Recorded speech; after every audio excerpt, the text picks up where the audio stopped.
بسم اللہ الرحمن الرحیم۔ السلام علیکم ورحمۃ اللہ وبرکاتہ۔ جہاں آپ چاہیں گے انشاءاللہ آپ کی شادی وہیں ہوگی۔ یہ عمل ہزاروں مرتبہ کا مجرب اور آزمودہ ہے۔ بہت سے بہن بھائی اس عمل سے فائدہ حاصل کر چکے ہیں۔ جو اس عمل کو مکمل یقین کے ساتھ پابندی کے ساتھ کرے گا انشاءاللہ اس کی پسند کی شادی ہوگی اور شادی میں جتنی بھی رکاوٹیں ہوں گی وہ دور ہو جائیں گی۔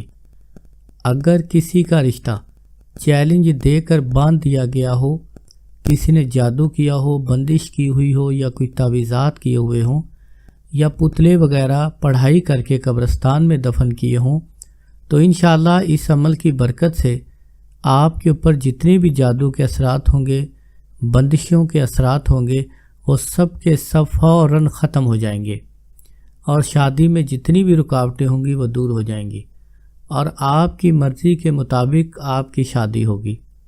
یہ عمل بہت زبردست اور آسان عمل ہے۔ آپ کامل یقین اور توجہ کے ساتھ کریں۔ کوئی بھی عمل کرنے سے پہلے عمل کی اجازت لے لینا بہت ضروری ہے۔ بغیر اجازت کے آپ کبھی بھی کسی عمل میں کامیاب نہیں ہو سکتے۔ عمل کرنے سے پہلے اپنا حسب توفیق صدقہ ادا کریں۔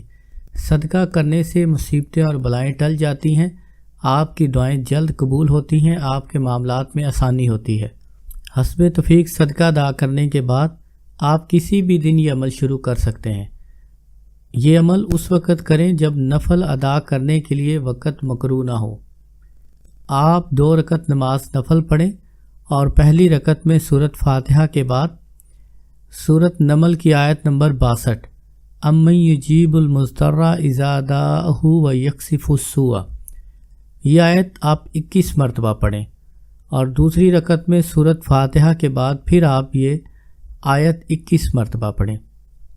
نفل مکمل کرنے کے بعد اب آپ 3 مرتبہ یا ارحم الراحمین یا ارحم الراحمین یا ارحم الراحمین پڑھنے کے بعد آپ اپنی دعا اللہ کے حضور پیش کریں۔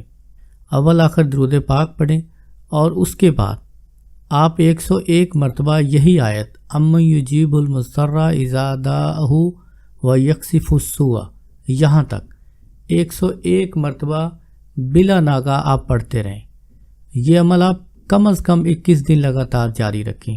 انشاءاللہ اسی دوران آپ کے رشتے کی تمام بندشیں ختم ہو جائیں گی، تمام رکاوٹیں دور ہو جائیں گی، آپ کی مرضی کے مطابق آپ کا رشتہ ہوگا، جہاں آپ چاہتے ہیں انشاءاللہ شادی وہیں ہوگی۔ اس عمل کو معمولی سمجھ کر نظر انداز نہ کریں، کامل یقین اور توجہ کے ساتھ کریں، آپ کو بہت زیادہ فائدہ ہوگا۔